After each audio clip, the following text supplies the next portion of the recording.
Get your filthy hands away from those. You think you have any claim to this? I froze, my hand still hovering over the beautifully wrapped boxes stacked on the dining table. The words came from my mother, sharp as a blade cutting through the cheerful noise filling our suburban American home. Around me, the living room glowed with celebration. Balloons clustered at every corner, silver streamers cascaded from the ceiling, and a banner stretched across the wall caught the light from the chandelier. Music played from someone's phone. Relatives and family friends filled every available space, their wine glasses catching the afternoon sun streaming through the bay windows. The moment my mother spoke, every conversation died. Heads turned in unison. I felt their eyes on me like spotlights, each gaze carrying its own particular weight. Some faces wore barely concealed smirks. Others exchanged knowing glances, eyebrows raised in that peculiar way that said they'd been expecting this. My heart plummeted. My brain went blank, unable to process what was happening. I stood there, rooted to the hardwood floor my father had refinished last summer, feeling every bit like a trespasser in my own home. Did she really think this was for her? Someone whispered, not bothering to lower their voice enough.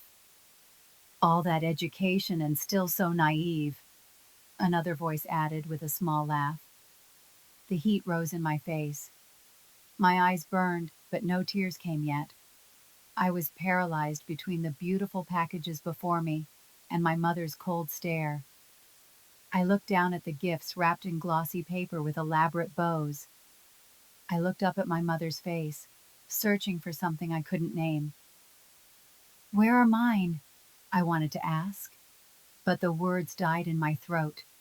The scene cut away to memory, pulling me back to understand how I'd arrived at this moment. My name is Bella, and I was weeks away from completing my PhD program at a prestigious university in Massachusetts. My younger sister Jane was the star everyone saw when they looked at our family. Jane had a talent for making entrances. Every time she came home, it was an event.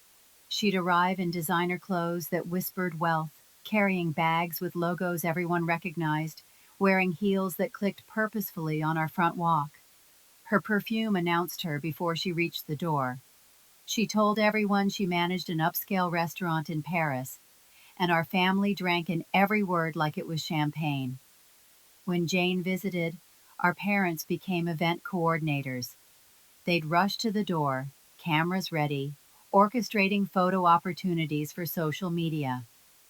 Our successful daughter, the captions always read, accompanied by hashtags about American dreams and making it abroad. Meanwhile, I existed in the margins. I didn't have a full-time job yet. I worked as a teaching assistant, spent long hours in the lab, picked up tutoring gigs, and worked weekend shifts at a campus bookstore. The money covered my expenses and allowed me to contribute to household costs every month. But to my parents, my contributions were merely obligation. You live here, you pay. That's how it works, my mother would say, as if discussing rent with a tenant rather than acknowledging her daughter. My academic achievements meant nothing in our household conversations. The research award I'd won, the paper I'd published, the conference where I'd been invited to present, all of it dismissed as just theory that doesn't pay the bills. The comparisons were constant and casual, woven into daily life like a pattern we'd all memorized. You should be more like Jane, my mother would say over breakfast. Look at her working in Paris. Now that's real success. At holiday dinners, Jane monopolized every conversation. Relatives hung on her stories about French cuisine and European clients, while I passed dishes in silence. When I tried to mention my research, my father would change the subject. The cruelest part? Jane never sent money home. Not once. She'd mail small gifts occasionally, expensive trinkets that served mostly as props for her narrative. But I paid rent monthly, bought groceries regularly, replaced broken appliances, and received nothing but indifference in return. In that house, My sister was the story worth telling. I was simply the pause between mentions of her name. The morning before my doctoral graduation ceremony, I woke to sounds of activity downstairs. Still in my pajamas, I descended the stairs and stopped halfway, taking in the transformation of our first floor. A massive cake sat on the dining table, 3 tiers of white fondant, decorated with sugar flowers. Bouquets occupied every surface. The furniture had been rearranged to create space for mingling. Our normally modest living room looked ready for a magazine spread. Relatives I hadn't seen in months crowded the space. My mother's sister, Carol, arranged champagne flutes on the sideboard. Uncle Tom was adjusting the sound system. Neighbors I barely knew chatted near the kitchen entrance. My chest filled with something I barely recognized: hope. Tomorrow was my graduation ceremony, the culmination of 6 years of exhausting work. I'd assumed my family had forgotten or didn't care, but here was evidence I'd been wrong.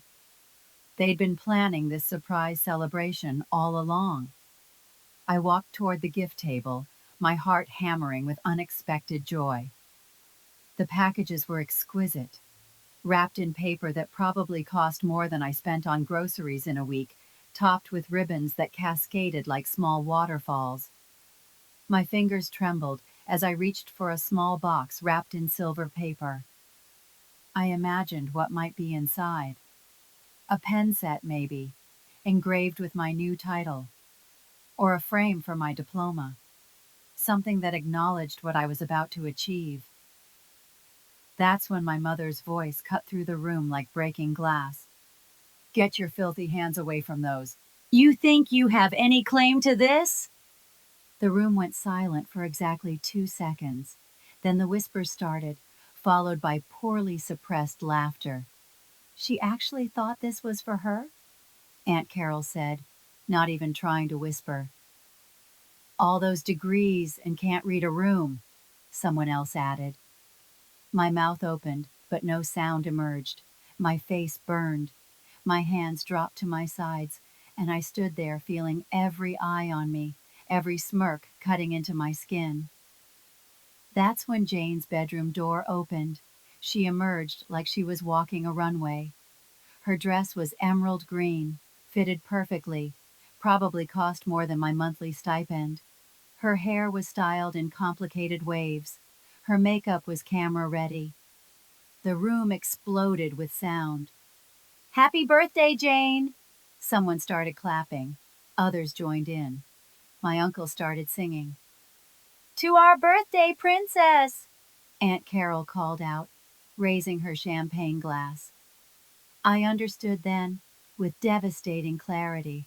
The decorations, the cake, the gifts, the crowd of relatives, all of it was for Jane's early birthday celebration. Tomorrow was my graduation. Today was Jane's party. There was no overlap, no dual celebration. I simply didn't factor into the equation. During the party, I sat in a corner like set decoration. They made sure their voices carried when they spoke. "That PhD thing Bella's doing can wait. Jane's the one we're really proud of." I smiled weakly, forced my hands to clap. "Happy birthday, Jane," I managed to say. Then I stood up, climbed the stairs, and quietly packed a bag while the party continued below. I walked out the front door with my overnight bag. Nobody asked where I was going. They were too busy shouting my sister's name. What my family didn't know was that I'd discovered Jane's truth weeks earlier. It happened by accident. Jane had come home for a weekend visit, exhausted from what she claimed was a transatlantic flight from Paris. She'd fallen asleep on the couch, and her laptop sat open on the coffee table, email notifications lighting up the screen. I hadn't meant to snoop.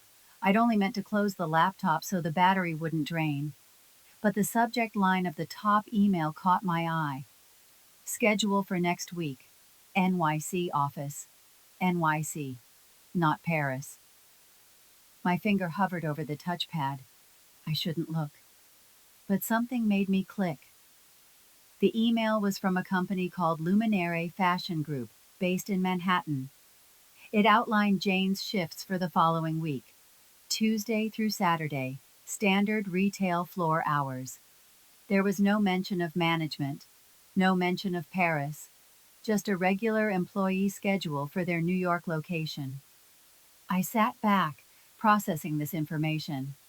Then I opened Instagram on my phone and searched for Luminary Fashion Group. Their account showed a sleek store in Soho. I scrolled through tagged photos, and there, 3 posts down, was Jane.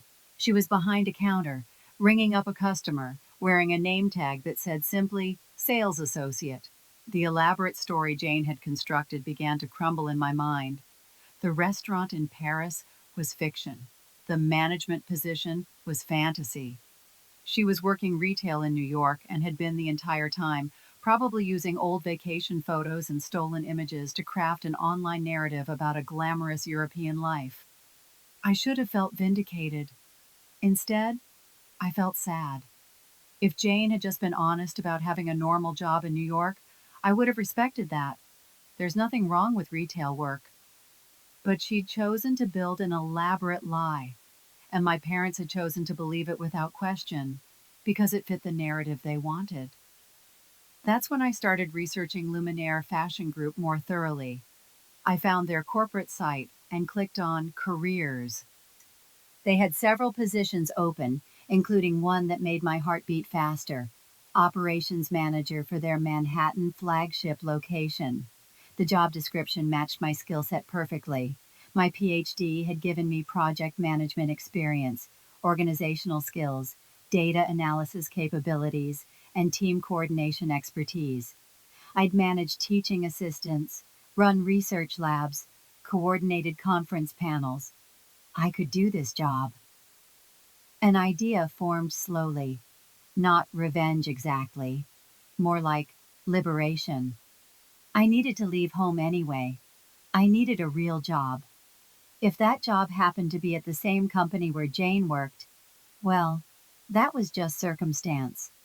Or maybe it was poetic justice.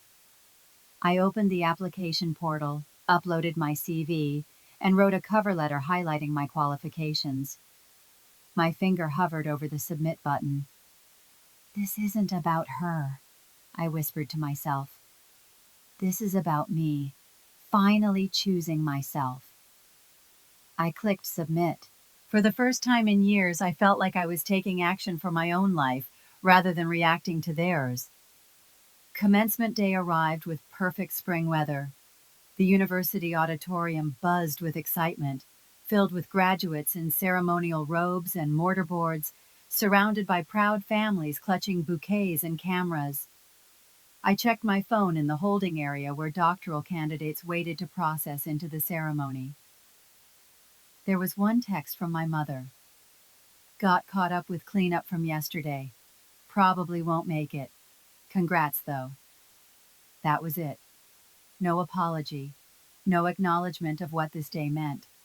Just a casual dismissal wrapped in 5 seconds of typing. On social media, my relatives were still sharing photos from Jane's party. Aunt Carol had posted an album titled Celebrating Our Amazing Jane, with 43 pictures. I appeared in exactly 2 of them, blurry in the background, looking uncomfortable. Inside the auditorium, I found my assigned seat and glanced at the family section. The chairs reserved for my guests sat empty. Around me, other graduates embraced parents and siblings. A woman next to me had her entire extended family there. I counted at least 12 people wearing matching t-shirts with her name on them. Is your family coming? She asked me cheerfully. They couldn't make it, I said, forcing a smile. Last minute thing. She made a sympathetic face and turned back to wave at her cheering section. The ceremony began. Speeches about achievement and potential washed over me. I tried to focus, tried to feel the significance of the moment, but kept drifting to that empty section of seats. When they called doctoral candidates by name, I stood and walked across the stage. Dr. Bella Morrison, the dean announced, handing me the diploma folder. I shook hands, smiled for the official photographer, and looked out at the audience, carefully avoiding the empty section where my family should have been. I descended the stage stairs and returned to my seat, clutching the diploma that represented 6 years of work that nobody in my family had witnessed the completion of. After the ceremony, Professor Chen, my dissertation advisor, found me. Congratulations, Dr. Morrison. Your family must be so proud. They're celebrating in their own way, I said vaguely. He gave me a knowing look, but was kind enough not to push. We took a photo together, him in his ceremonial regalia, me in my doctoral robes, both of us smiling genuinely. It was the only graduation photo I'd have. Walking back to my car, I checked my email and found a message that changed everything.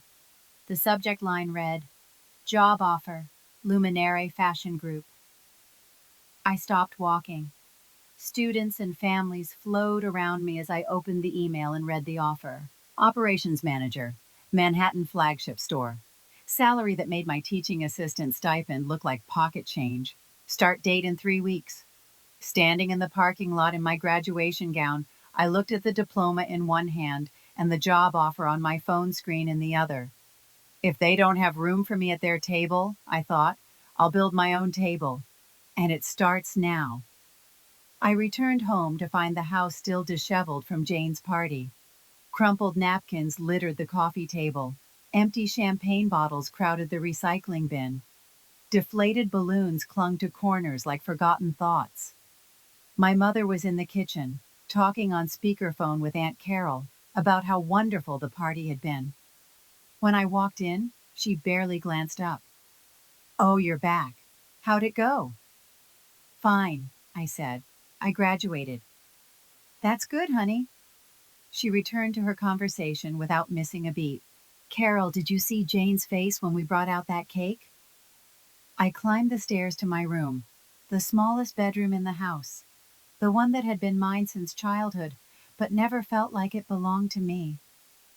I sat at my desk and opened my laptop with purpose.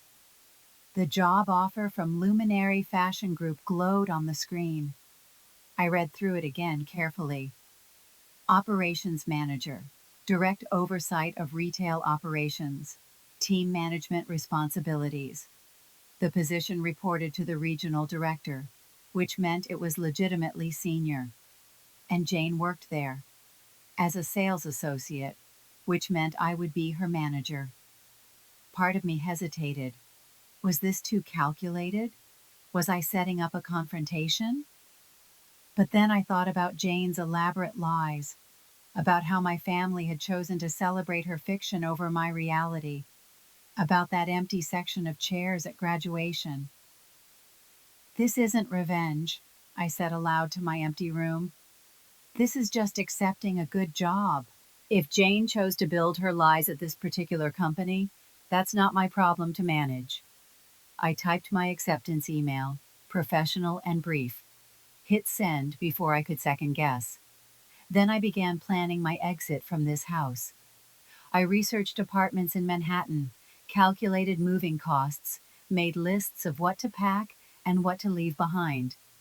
I worked systematically, the same way I'd approached my dissertation, one step at a time, building toward an inevitable conclusion. Over the next 2 weeks, I quietly packed my life into boxes. My books, my research materials, my clothes, my few personal belongings. I donated or discarded anything that tied me to this version of my life. I wanted to arrive in New York carrying only what mattered. I told my parents I was moving for a job. They barely reacted. "You're finally getting a real job," my father said. "About time." "Where?" my mother asked. "New York. Fashion industry." Jane knows that industry. Maybe she can give you advice." I smiled and said nothing. Let them think what they wanted. On my last night in that house, I stood in my empty bedroom, looking at the bare walls where my diplomas and certificates had hung. I'd packed them all carefully. They'd hang on new walls now, walls where people might actually look at them. I've lived like a tenant in my own home, I whispered. Time to really move out. The next morning, I loaded my car and drove away without looking back. Manhattan hit me like a wave of sound and motion. The taxi from the airport wove through traffic while I stared out at the towering buildings and crowded sidewalks. My new studio apartment in Brooklyn was tiny, but mine, completely mine. No shared spaces, no family opinions, no comparisons to Jane, just my name on the lease. My first morning at Luminaire Fashion Group, I dressed carefully in professional clothes I'd bought specifically for this job. I took the subway to Soho, emerged onto Spring Street, and stood looking up at the sleek glass building that housed the company's flagship store and corporate offices. The lobby was all marble and modern art. The receptionist checked my name against her list and smiled warmly. Welcome to Luminaire, Ms. Morrison. HR is expecting you on the fourth floor. The elevator ride felt surreal. I watched the numbers climb, each floor taking me further from my old life. The doors opened onto a space that looked like it belonged in a design magazine. Exposed brick, floor-to-ceiling windows, employees working at clean white desks. Bella Morrison? A woman in her 40s approached, extending her hand. I'm Patricia, head of HR. Welcome aboard. She walked me through orientation, introduced me to the executive team, explained the company structure. Then came the part that made my heart race. You'll be managing operations for the flagship store, which means overseeing 3 departments. Let me pull up your team roster. She clicked through screens on her computer. You'll have about 25 people reporting to you either directly or through department leads. The retail floor staff, inventory management, and customer experience teams. She turned the screen toward me.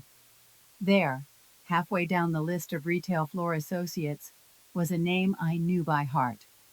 Jane Morrison, sales associate. Hire date, 18 months ago. Is something wrong? Patricia asked, noticing my expression. No, I said quickly, just familiarizing myself with the names. Great. Most of them are solid workers. A few personality quirks here and there, but nothing you can't handle. She smiled. Your credentials impressed everyone during the interview process. We don't usually hire PhD candidates for operations roles, but your organizational experience and analytical skills stood out. Plus, you did your dissertation research on consumer behavior psychology, which is incredibly relevant. For the first time in months, maybe years, I felt truly seen for what I'd accomplished. Not compared to Jane. Not dismissed as just theoretical. Recognized for my actual qualifications. That afternoon, Patricia walked me through the floor layout. We took the elevator down to the retail level. Through the glass walls separating the back offices from the sales floor, I could see elegant displays and customers browsing racks of expensive clothing. And there, near the accessories counter, I saw her. Jane, in the company's standard black uniform, helping a customer with earrings. That's your domain now, Patricia said, gesturing to the floor. Ready to meet your team? I straightened my shoulders. Absolutely. For the first time in my life, I wasn't standing below Jane on any hierarchy. I was standing above, and I'd earned every inch of this position. The team meeting was scheduled for Tuesday morning, my third day with the company. Patricia had arranged it as my official introduction to the staff I'd be managing. 23 people filed into the conference room, taking seats around the long table or standing along the walls. I arrived early and stood at the head of the table, reviewing my notes. Through the glass wall, I could see Jane in the hallway, talking to another sales associate. She was animated, hands gesturing, probably telling another story about her fictional Paris restaurant. She hadn't seen me yet. The company was large enough, and I'd been mostly in upper floor meetings and training sessions. But this moment was inevitable. Patricia entered, clapped her hands once. Okay, everyone, settle in. I want to introduce you all to your new operations manager. She gestured to me. This is Bella Morrison. She has a PhD in consumer psychology and comes to us with extensive experience in team management and organizational systems. I expect you'll all give her your full cooperation and respect. Bella, the floor is yours. I stepped forward, made eye contact with various team members. Thank you all for being here. I'm looking forward to working with you and learning about how this team operates. I believe in collaborative management, clear communication, and that's when Jane walked in late, sliding through the door and trying to find a spot along the wall. She was looking at her phone, not paying attention, when someone shifted to make room, and she glanced up to murmur thanks. Her eyes met mine. The color drained from her face. Her mouth fell open. She looked like she'd seen a ghost, except ghosts probably felt less threatening than an older sister who just materialized as your boss. The room felt the shift in energy, though nobody understood why. I kept my voice steady. Nice to see you, Jane. The use of her first name, the familiar tone. Several people glanced between us, sensing a story. Jane recovered partially, though her voice shook. What are you doing here? Working, same as you. I smiled professionally, though in a different capacity, as you can see. Patricia looked confused but didn't interrupt. I continued the meeting, outlining my initial observations and plans for the department. I was professional, clear, focused entirely on business. But I could feel Jane's stare boring into me, could sense her mental calculations trying to figure out how this had happened. After the meeting, as people filtered out, Jane rushed up to me in the hallway. How did you get this job? What did you tell them about me? Did you mention anything about our family? I looked at her calmly. I didn't mention you at all, Jane. I got this position on my own merits. My PhD, my experience, my qualifications. You know, all that theoretical stuff Mom always dismissed. But you can't. This isn't what? I kept my voice low but firm. Fair? Professional? Appropriate? I haven't done anything except accept a job I'm qualified for. You did this on purpose. Her eyes flashed with anger, mixed with something else. Fear, maybe. I did this for myself, I corrected. The fact that it intersects with your life is just circumstance. Or maybe it's just truth finding its way to the surface. I paused. How is that restaurant in Paris, by the way? Her face went white again. I walked past her toward my office, feeling her stare follow me down the hall. The phone call came that evening. I just settled into my apartment with takeout when my phone lit up with my mother's name. Hello? What the hell do you think you're doing? No greeting, just immediate accusation. I took a breath. I'm eating dinner. What's wrong? Don't play stupid with me. Jane called. She's devastated. She said you somehow got yourself hired at her company just to humiliate her. That's not what happened. She said you're her boss now.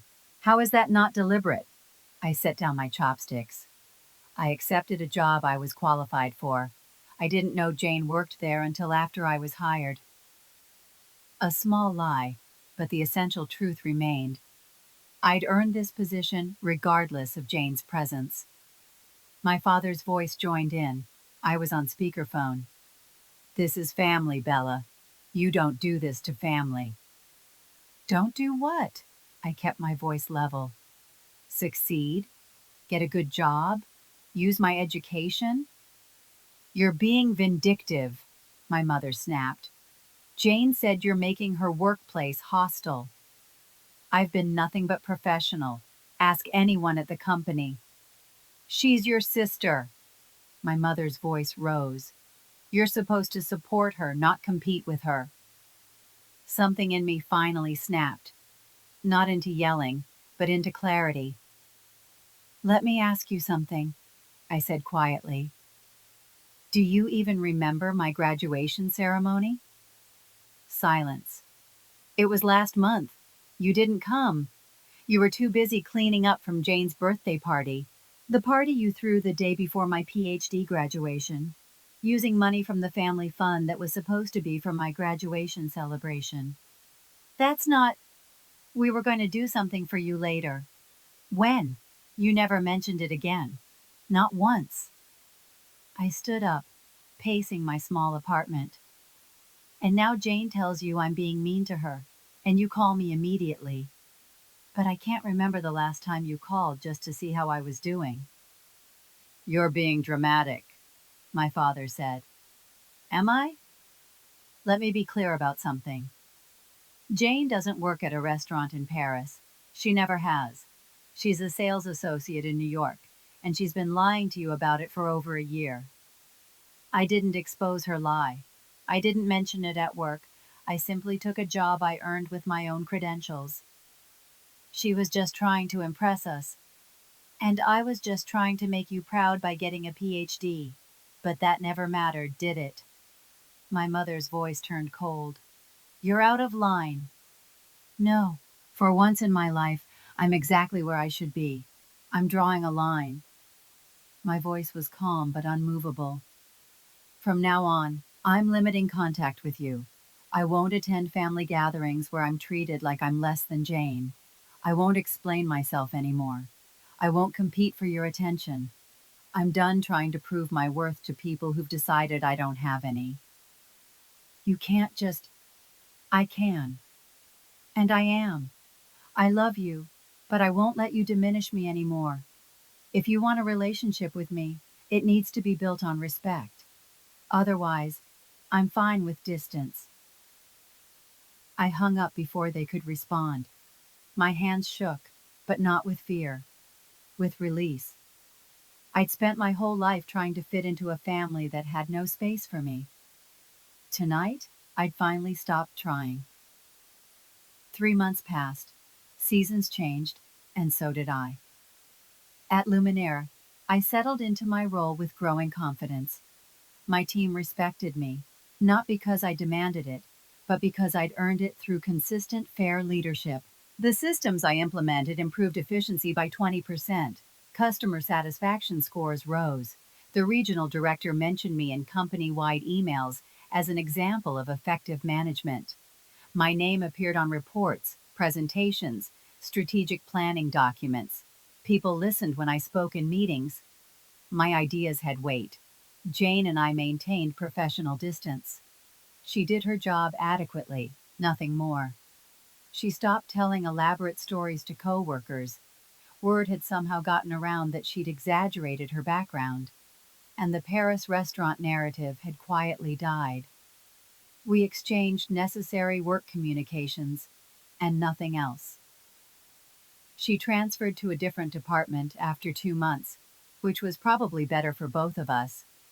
My family called occasionally. Conversations were brief, surface level, carefully neutral. I didn't invite them to visit New York. They didn't ask to come. We existed in a state of détente, and I'd made peace with that. One Friday evening, the company held a celebration for a successful product launch I'd helped coordinate. The event was at a rooftop bar in Chelsea, with views of the Hudson River and the lit-up city skyline.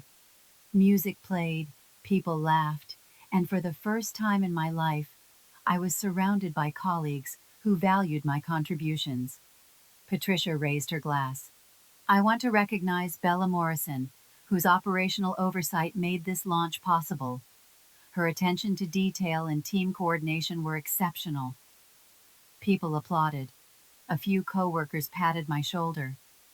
Someone handed me a glass of champagne. I stood there holding that glass, looking around at these people who weren't my family, but who saw me clearly for who I was and what I could do. No comparisons to Jane, no dismissals of my education, no qualifications attached to their approval. I thought back to that morning in my parents' living room, standing in front of those wrapped gifts while my mother's words cut through me. Get your filthy hands away from those. You think you have any claim to this? Standing on that rooftop, I smiled at the memory. It had lost its power to hurt me. They were right in a way, I thought. I didn't have a claim to those gifts, to that party, to that version of family celebration. Those things were never meant for me. But I had built something else, a career built on my actual merits, a life where I didn't have to shrink myself, relationships based on mutual respect rather than blood obligation. Family isn't always safe. Sometimes the bravest thing you can do is stop trying to force your way into celebrations that were never planned with you in mind. Sometimes you have to leave that table and build your own. I raised my glass to the New York skyline and whispered, "Here's to the table I set for myself." And for the first time in my life, I felt completely full.